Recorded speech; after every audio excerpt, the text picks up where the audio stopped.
Сәлем достар, мен бүгін ретуш, яғни бет тазалау PicsArtпен көрсете кетейін. Оған дейін айта кетейін, PicsArt'ың мен жаңа түрін таптым. Кеше Темірлан есімді жігіт маған осы сайтты беріп, жаңа обновление жасалған түрін ұсынды. Бұл да вырезать мен өзіме керек текстпен де, клипарттар барлығы мінекей тегін. Мен көрсеттім скриншотпен, және сілтемесін астына қалдырамын. Скриншотта көрсетілген бірінші программаны тартасыздар. Ал біз фотошопымызды бастайық. Мінекей ретуш деген осындай бетте қал немесе басқа да дақтарды тазалау түрі деп аталады. Білем, баршаңыз білесіздер бұны. Сонда да мен өзімнің сабақтарымда әлі көрсеткен жоқ едім. Соны бір көрсете кетейін деп жатырмын. Және де шаш бояуды бүгін үйренеміз. Бірінші дефект.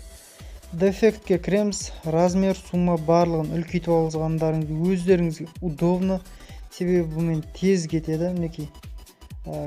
Окей, мінекей жақындатамыз. Осындай точка қал дейді ғой, мынау мінекей қалдардың үстіне қойып шықсаңыздар, дәл осылай мінекей қойып шығасыздар. Мінекей ұрып дәл осылай қалдарды бұл кетіріп тастайды. Яғни өзіне керекті жерді басқа тура ана бір инструменттің ішіндегі батырма сияқты басқа жерді өзіне автоматически көшіріп алады. Бұл функция көбінесе профессионал Photoshop, Adobe Lightroom дегенде болушы еді. Lightroom Photoshop'та мен содан көрген болатын, Adobe PS де болу керек. Бірақ та Lightroom'да осыны көп қолданады. Мінекей бізде де бар екенін жай ғана көрсете кетейін деп сіздер көрсетіп жатырмын. Мінекей дәл осылай бетін толық тазалап аласыздар. Точка жерлерінің бәрін неғылып, мінекей жоғарыда батырманы көрсеңіздер қазір. Мінекей қала көрдіңіздер, қалай тазарған. Келесі бізде шум. Қазір шумды көрсете салайын. Мінекей жоғарыдан нені бассаңыздар, әр птичка қоймайды. Ортадағын бассаңыздар, не қылады? Шум. Мінекей шум деген бұлар көбісі бет тап-тазалады дейді, бірақ ол бұндай емес функция. Негізі бұл функция фотоның қоюлығын арттырып жібереді. Фотоны қою қылып жібереді. Енді осыны жоғарыдағын өшіргішті аласыздар. Біз міндетті түрде өшіріп шығатын жерлеріміз болады. Шумды қолданған кезде мән беріңіздер, немесе қалай дейді, артың ашылып қалуы мүмкін.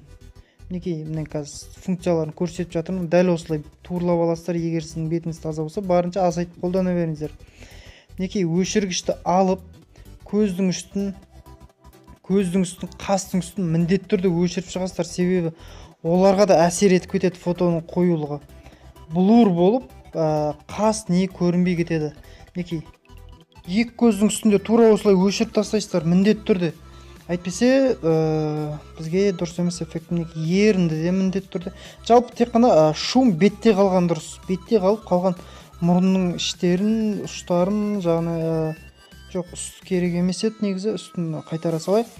Және де шашты міндетті түрде, шашқа негізі түспеген дұрыс достар. Шашқа түсудің қажеті жоқ біздің есебіміз бойынша. Немесе шаштың өзінің оригинал түрі қалған бізге міндетті түрде керек. Шашты дәл осылай міндетті түрде шаштың үстіне. Келесі бізде келесі бізде черно-белый зуб, яғни зуб ағарту, тісті ағарту. Бұл негізінде черно-белый жай ғана эффект. Бұл кез келген жерді ағарта беруге болады. Жай ғана тіске апарсаңыздар, кез келген зат черно-белый қылсаңыздар ақ қара болады. Тіске апарған кезде міндетті түрде тіс ағарады. Келесі бізде загар. Бетіңіз қатты сары болса, осымен кішкене қарайтып қойсаңыздар болады. Суретке түскенде көбісі сол қинайды, аппақ беттерді. Бұл енді қазір көрсетейін. Мінекей беттің қырларын, яғни сіздер осы қыздар көбінесе бояған кезде осы жерлерді сәл қоюлау қылып бояйсыздар. Бұл да тура сондай қызмет атқарады. Мінекей қазір көрсетіп жатырмын. Сіздер бояйтын жерлеріңізді мейкап жасаған кезде қазір жақындатып көрсетейін. Беттің қырын шығарады. Қазір мінекей жоғарын басып алған кезде көріп жатсыздар, беттегі ойнап жатқан түсті. Бұл яғни сол ішке кіріп қалған беттің өзінің нелерін өзіне көрсетіп береді. Келесі бізде красный глаз деген болады. Вспышкаға қарсы көзіңіз қызарып кеткен кезде соны қайтару. Ал келесі мінекей мен көзді көрсетіп жатырмын қазір. Мінекей қойдым. Түсті оттенкаға кіріп көздің светін ауыстырсаңыздар болады. Көзіңізді көк, қара, қалаған түске қойсаңыздар болады осы отырмын. Бірақ та бұл аса қатты қызық шығады деп айта алмаймын. Окей, бізде бұл бітті. Келесі бізде шаш бояу. Қазір көрсете салайын қалай өзгергенін. Мінекей мынадан мынаған дейін бет тазалап әдемі болып қалды. шаш бояу рисовайтпен алып жүргізіледі. Бұған дейін мен көрсеткен болатынмын Джокерде, тағы да басқа сабақтарда. Мінекей қазір біз мысалға бір розовый түсті таңдап ала салайық. Бірінші батырмадан міндетті түрде бірінші тұрған кейсті таңдайсыздар, әйтпесе қалғандары үсті-үстіне боялып кетеді. Осы ғана четко боялады. Мына бетін жасыл түске бояй салайық. Мінекей жасыл түске бояймыз. Мінекей ең шеткі слой ашатын жерден ашамыз.